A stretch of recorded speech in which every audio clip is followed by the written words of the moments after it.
let's take a trip back in time and think about when you were a kid. Did you play sports? Did your parents put you in sports? How was that for you? Or if you didn't play sports as a kid, do you coach kids now in youth sports? Or if you're planning to have kids in the future, what's that gonna look like?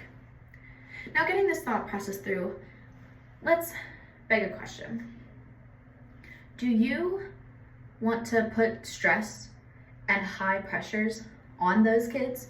Whether you're heavily connected to, whether you thinking back as a kid, did you have those pressures? Do you want your kid to focus on those pressures? And unfortunately, in today's world, people do, especially adults and coaches, put these pressures and therefore have a negative impact. I'm going to show you just why this negative impact is so just really hurtful to kids these days and what we can do about it. And so I really want to start off with what is youth sports and what is considered to be youth sports. And a lot of research have come up with that age 6 is when kids should be in sports, and up until age 12 is when the youth happens. And the American Academy of Pediatricians says that kids should not really specialize in any sports up until age 12. And the Journal of Parks and Recreation Administration agrees with this by saying that parents should not put their kids in any specialization sports, high competitive, high stress sports, and then at age 12, they can transfer into that. And so the impact that 2 separate sources agree with that same statement means heavily that kids ages 6 to 12 should just really be impacted by the culture, that there should be low stress, low competitiveness, and that they can help grow their sportsmanship and their skill development. And that there's a quote that I wrote on here and I really, really think is helpful, is that focus on the reward, not the outcome, or reward the effort, not the outcome, excuse me. And that really is big in today, because parents and coaches, just adults on these 6 to 12-year-old kids is really flipping that. The parents are focusing on the outcome rather than the effort. And it's just a negative impact in that parents and coaching, they have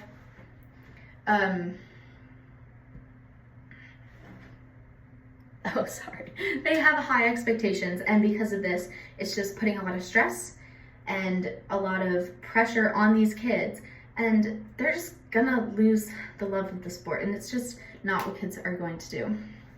And the kids just want to have freedom, and they need to get their energy out somehow.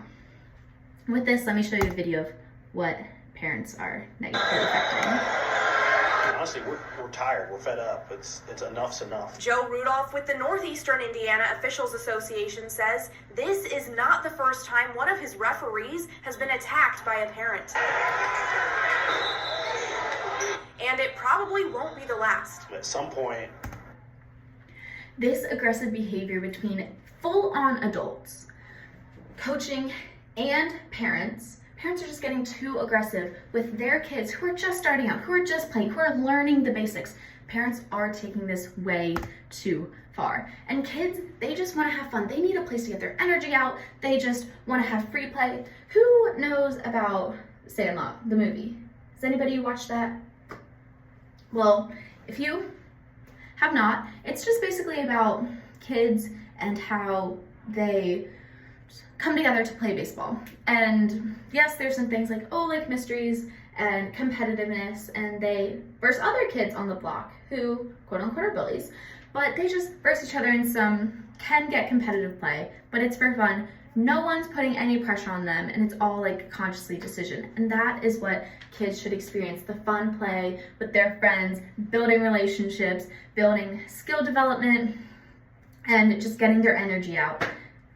And really, this brings us to when they get to 12, they have these relationships and they have these skills that then they can make the decision, do I want to play further on?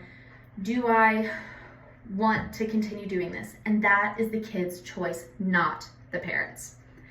And the parents should support the kid, and the kid needs to make the decision. The parents cannot force the kid to make the decision, because if the kid doesn't like playing it, they're gonna be miserable. And you don't want your kid miserable. You don't want the little kids you coach or little you to be like, oh, I hate this is a waste of my time. This is so annoying. I don't want to do this. Like, no. Kids need to make their own choice going forward. And what can you do now? Well, you can help encourage the next generation. And setting a good example is a great way, because kids, they take after people. They copy everything you do. So if you're aggressive, like the video, they're going to become aggressive, and they're going to become super, super competitive, super, super rough and annoying and really just angry, because that's what they see. And so setting a good example by just leading by characteristics, by saying like, hey, let's be good teammates. Hey, let's like do these, like work on these skills. They're going to want to do that, and their work ethic and being a good teammate is what really matters. Thank you.